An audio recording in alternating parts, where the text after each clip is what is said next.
In December, over in Italy, the new government declared that all cash transactions of more than 1,000 euros would be illegal. This level, they say, will be reduced progressively down to about 300 euros. Now, what does that mean? That means if you try to make a cash transaction, you can't do it. It's not like you have to track it. It will be illegal. Credit card companies now have to report all transactions by Italians, both foreign and domestic. Do you want that kind of oversight? Banks aren't letting anyone withdraw 10,000 euros in cash anymore. They are stopping it. It's not like you have to report it. They're stopping it. And Italy has now put cameras on the borders of Switzerland, and currency-sniffing dogs and closed-circuit cameras have the capability to register license plates and numbers of the owners of the cars, and they are subject to audits by the Italian tax police. This is insane on what's going on. They are trying to trap and track any remaining cash where it is in Italy. They're holding the entire country hostage. Remember, we told you about this. We told you and speculated because I saw something in the newspaper. In fact, I think it was in The Economist. The foreign minister, the British foreign minister, he was talking about buying time. And I said, what do you think that means? You're being trapped. This is why, quote, diplomats have also been told to prepare to help tens of thousands of British citizens in Eurozone countries with the consequences of a financial collapse that would leave them unable to access bank accounts or even withdraw cash. They were talking about how do we bring them back home? From Europe? You get on a train or you get on a boat? No. You won't have the ability to move around or move cash around when the collapse comes. You've got to be where you're supposed to be when it comes. By the way, did I tell you we're in Texas? You should come to Oklahoma. I hear it's great. Why do you think Obama has a new Consumer Financial Protection Bureau? It's not. They're not trying to help you. Because they can put rules in to track your transactions and limit your withdrawals. That's what they're doing. That's crazy talk. That is my speculation. But that's what's happening. For your protection, of course. Does that system report to Congress? No. Nope. It's run by a technocrat. Oh, wait a minute. It's outside the framework of our constitutional republic. Why? Fundamental transformation of Italy. And if you say it can't happen, well, I'm sure that's what they said in November about Italy. And it's there. And it's coming here. Why is our president in such a hurry to get everything done? Answer is found in Italy. Different path, exact same outcome. Now, let me show you why they have to move so quickly. Because people in the world, once they figure this out, it will be too late. To get your money out, it will be too late. And the door will close quickly. It's why diamonds are going up in value. Because they're not regulated like gold is. You can have diamonds and they're not as regulated. You don't have to report how many diamonds you purchase. The same with art. Every ounce of gold, when you buy it, they know. Now, this is a key that I want to share with you. It's what I want you to share with your sane friends. Look, if anybody ever even reports on this monologue, they will report that it's all conspiracy theories and I'm crazy and everything else. That's fine. I don't really care. Once the world figures out this one piece, it's over. This is something that I worked on over the holiday, the Christmas holiday. Yeah, Christmas with me is fun. Luckily, most of the media is so inept that they won't explain this.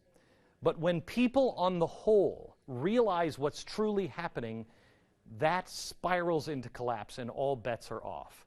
I hesitate to say anything because A, I know what they're going to say about me, but B, because you don't want people figuring this out because it accelerates things, but you have to be prepared. The key to seeing what the future is in MF Global.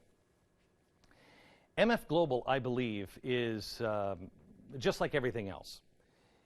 If you understand what really is important in the MF Global story, you'll be so far ahead, you'll be able to protect yourself, your friends, your family, your neighbors, your community.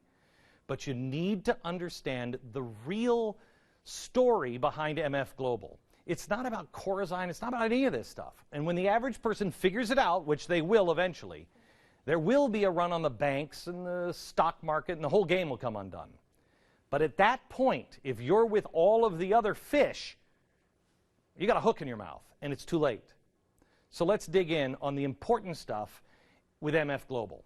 MF Global, these firms are, they're to help people invest, help investors trade public stocks and other securities. And here's what nobody has explained about MF Global. As their finances were crashing down, they actually blocked customers from their accounts for about a week. They couldn't sell. They incurred major losses. But that didn't happen with everybody. And now there's about $1 billion in cash missing. Do you see Corazine being vilified like Bernie Madoff was? No. He still, I guess, has credibility. He's dragged before Congress. He says, I don't know where the money is. So he's off the hook. End of the story of MF Global, and people move on. That's not even the beginning of the story. Should Corazine go to jail? Yeah, sure. What happened to the money? I don't know. But the most important thing that isn't being talked about is, does this affect me? No one is explaining it. So let me. Let's look at this, because really the stock market is like gambling. Let's look at this as gambling and monopoly money, which really is what's happening. Regular people trusted MF Global with their hard-earned money, but so did Goldman Sachs and people like J.P. Morgan. They put millions in as well. The Soroses of the world came in the end and made a nice profit. But the big banks and the institutions such as Goldman Sachs and J.P. Morgan, they were there, and they had all their money on the table. And the big guys were all there, and so were the little guys. You put your money in, possibly. I know people who lost money at MF Global.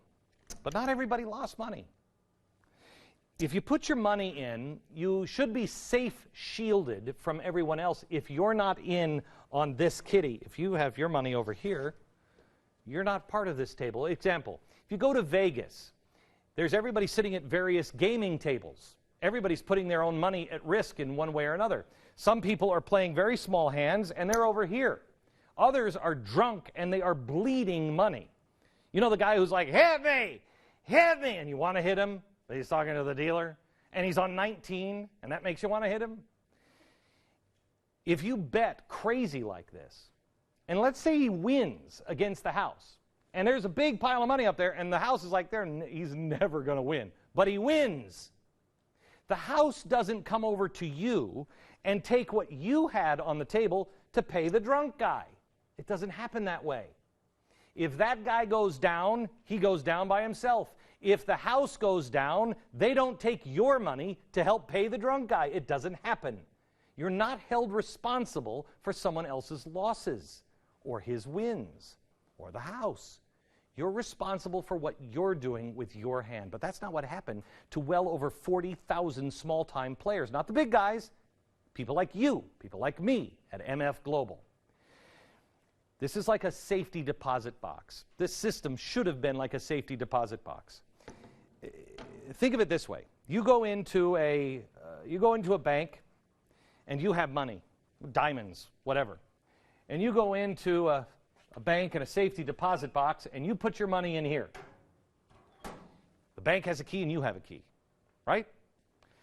Now, there's a run on the bank. And the bank takes all the cash that they have in the vaults and everything else, and there's a run on the bank, and they pay it all out. They give it to everybody coming in here. You know, you've seen the Jimmy Stewart movie. They pay it in. They give it all. They take all the chips, and they pay everything out. There's still people standing in line. Here's what they don't do. They don't say, hey, Bill, get the keys for Susie's safety deposit box. Let's see if Susie has anything.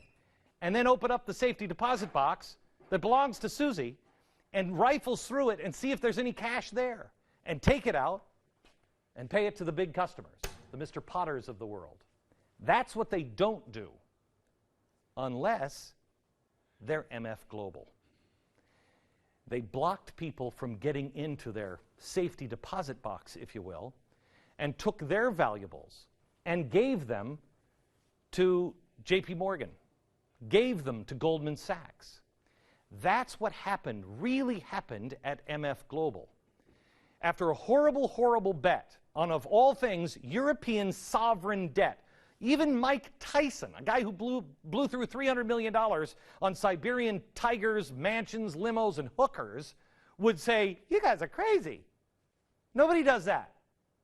And when the euro started to decline and MF Global started going belly up, they desperately tried to cover their tracks and pay the big guys. And they actually looted the safety deposit boxes to pay off the creditors, including Goldman Sachs and JP Morgan. Remember, MF Global physically stopped you, the little guy, from being able to access your account into the safety deposit box. And what's worse is that MF Global's role, that's nothing. The banking authorities who handled the firm's bankruptcy allowed this to happen. In fact, I believe changed some of the rules to allow it to happen. It's exactly the same thing that happened to the bondholders at GM. Whoever the government decides is the winner, whoever the government says, you know what, they're more important, they can't fail, they get the money in the end, and you lose. So what does that mean? So why am I telling you all of this? Why is this so important? Because there is no safe place for your money in the end of a system like this.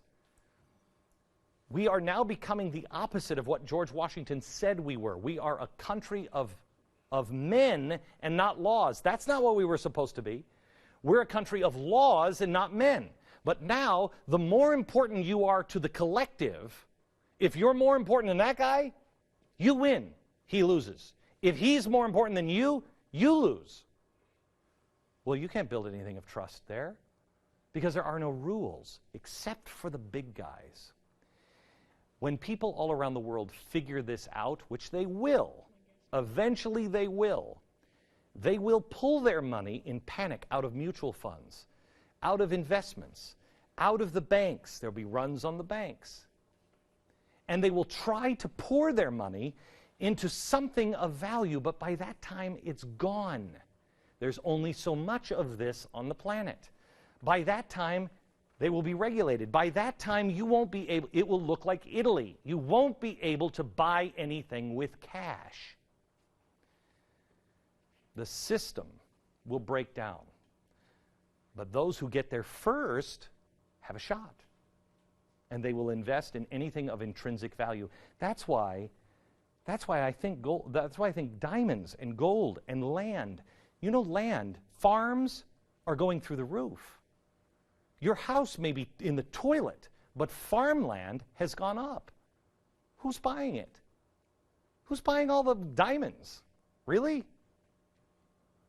When you run out of those things, and when your cash is worthless, then the one who has the lead and the brass has the power.